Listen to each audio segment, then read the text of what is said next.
I was 19 years of age, and he was a very old man.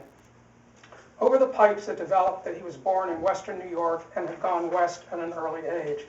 His west was Iowa. Thence, during his long life, he had followed the receding frontiers always further and further west. I knew the railroad was coming. I saw men already swarming into the land. I knew the wild riders and the vacant land were about to vanish forever. And the more I considered this subject, the bigger the forever loomed. That's Remington. Now this is Wister. And he wrote this when he was just probably not many miles west of Laramie, where I now live. I think I can picture exactly the country he's talking about. I can't possibly say how extraordinary and beautiful the valleys we've been going through are. They're different from all things I've seen. When you go for miles through the piled rocks where the fire has risen straight out of the crevices, you never see a human being, only now and then some disappearing wild animal. It's like what scenery on the moon must be. Then suddenly you come round a turn and down into a green cut where there are horsemen and wagons and hundreds of cattle, and then it's like Genesis. Just across this corduroy bridge are a crowd of cowboys around a fire with their horses tethered.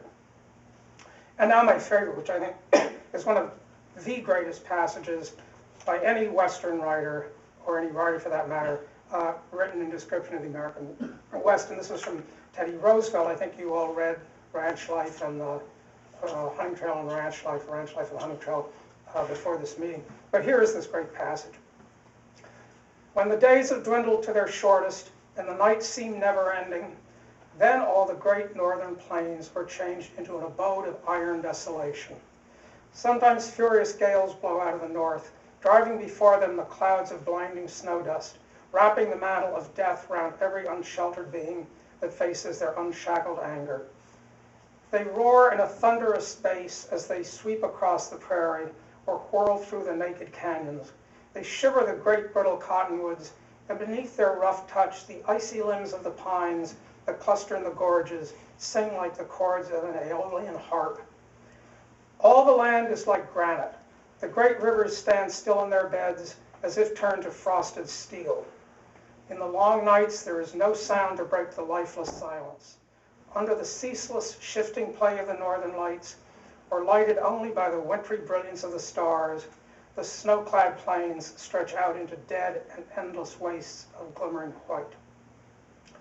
Then the great fireplace of the ranch house is choked with blazing logs, and at night we have to sleep under so many blankets that the weight is fairly oppressive. Now, we're said we have a writer in the White House right now. Compare this to Dreams of My Father. That really is writing. Hemingway couldn't do better than that. Ideals which come from the moral imagination are not mere abstractions, nor are they entirely detached from the chronological and social context in which they were formed, and which in turn partly formed them. Roosevelt, Wister, and Remington, all three, as old-line Americans were to a greater or lesser degree, and in their different ways, as we've seen, dismayed by the direction their country was taking and by the shape it was assuming. After meeting Remington for the first time in the lodge at Geyser Basin in Yellowstone Park, Wister rejoiced at having found a kindred spirit who, fortunately for him, was already signed on as his collaborator to illustrate a book he was writing. And Wister had to say about Remington, Remington is an excellent American. That means he thinks as I do about the disgrace of our politics and the present asphyxiation of all real love of country. He used almost the same words that have of late been in my head, that this continent does not hold a nation any longer, but is merely a strip of land on which a crowd is struggling for riches.